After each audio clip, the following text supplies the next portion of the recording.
Everyone, this is Dr. Leonard with Central Ohio Spine and Joint, and today we're going to go through kind of our typical progression for when we're working with an athlete with our focused Shockwave device. I've got a great patient of ours here, actually ran Boston Marathon this year. About midway through the race, she felt some hamstring tightness, started to have a little bit of discomfort. She said about a week after running the marathon, started to have an increase in pain, was unable to get to the mileage that she was trying to get to. The great thing about her case is we were able to get an MRI at the same time that we did kind of phase one of our Shockwave, which is actually the diagnostic portion. So one of the best things about our Shockwave device is the ability to go in and utilize the device to actually find the pain generator. We're able to match that up with what we were seeing on the MRI. Based on the diagnostic scan of the Shockwave, we were able to pinpoint exactly where we saw a small tear at the insertion of the hamstring here up on the ischial tuberosity, and able to match that up perfectly with the MRI. So I'm gonna go over real fast just kind of what the diagnostic scan looks like, what we're looking for from a feedback standpoint, and then go into treatment. So from a diagnostic standpoint, again, we're trying to actually find the area that reproduces her specific discomfort. In her case, we had to get kind of on the lateral aspect of the ischial tuberosity here. Yeah. Okay. All right, so the ability to get some biofeedback from her and let us know that's exactly the pain that she's feeling gives us huge confidence in knowing we're on the exact area. In her case, that she actually has a little bit of tearing in the hamstring itself, and then able to deliver that therapeutic into the tissue. Okay, once we complete the diagnostic portion of the scan, now kind of in phase two of Shockwave, we're actually starting to deliver some therapeutic dosage into the tissue itself. Our goal with this part of the session is to deliver an increase in intensity kind of as we go through and build up better tolerance to this mechanical stress of the Shockwave kind of as we go through the first couple sessions. Obviously, we're not doing any type of movement in this position. We're just statically trying to get some of that therapeutics into the tissue itself, build up the tolerance over time.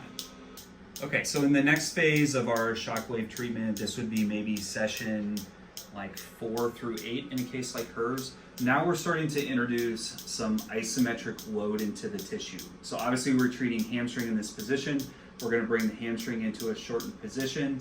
We're gonna have her resist, which is going to put some load on the tissue, put some load on the insertional point. As we're putting the mechanical stimulus through the tissue, we want to start to stress it through mechanical stimulation. This is going to help increase some blood flow into the tissue. Go ahead and relax. We do anywhere between probably 5 to 10 seconds of isometric hold. So go ahead and hold again. And again, we're trying to effectively build up the tolerance to the mechanical stress that the Shockwave machine is putting into the tissue.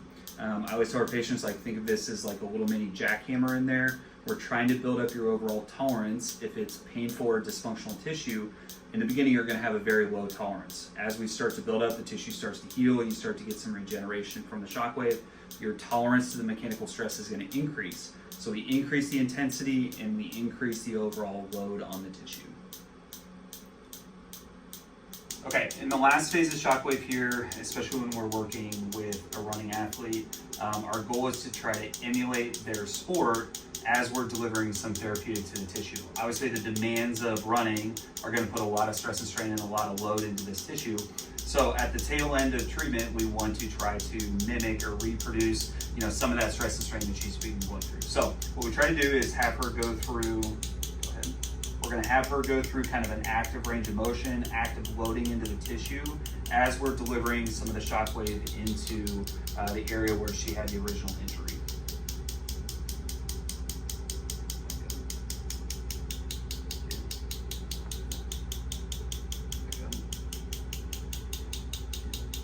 Okay. On the right spot? Yeah. Let's do 3 more.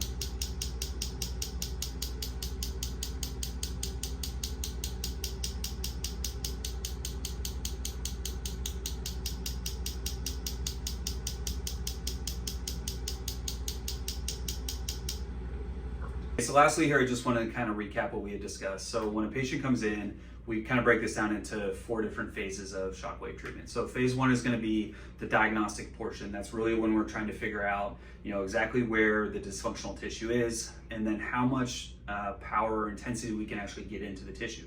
Gives us kind of an idea of how much damage is there, and also an idea of potential timeline of response to the care itself. Phase 2 is going to be more just static application of the Shockwave machine itself. We're trying to build up that tolerance over time. Kind of each session, we're trying to push the limits on how much intensity we can get into the tissue itself. Phase 3 is going to be the introduction of isometric exercise. Again, with the goal of that is to try to mechanically stress the tissue a little bit more, increase the overall blood pressure. Again, trying to build up the tolerance to the intensity each session. And then finally, in phase 4, we're trying to mimic, potential patterns or movements that may have created too much mechanical stress in the beginning, or why someone was injured. For example, in this case, a runner, we were actually taking her through like a single leg loading position, mimicking the same mechanical stress she would have from being in a running position, while delivering some therapeutics into the tissue itself. By the end of treatment, our goal is to try to make it as stable as possible, where we're very high on the intensity and we're able to utilize that over a couple sessions without any regression back. In a case like hers, she came in for, I think, 8 sessions. We were able to get her back to, she told us today she's running 30 miles a week, which she's very happy with, post Boston Marathon and then post this little hamstring tear itself. So super happy she's going back to her running, and she was a great example of how, Shockwave could aid in that recovery.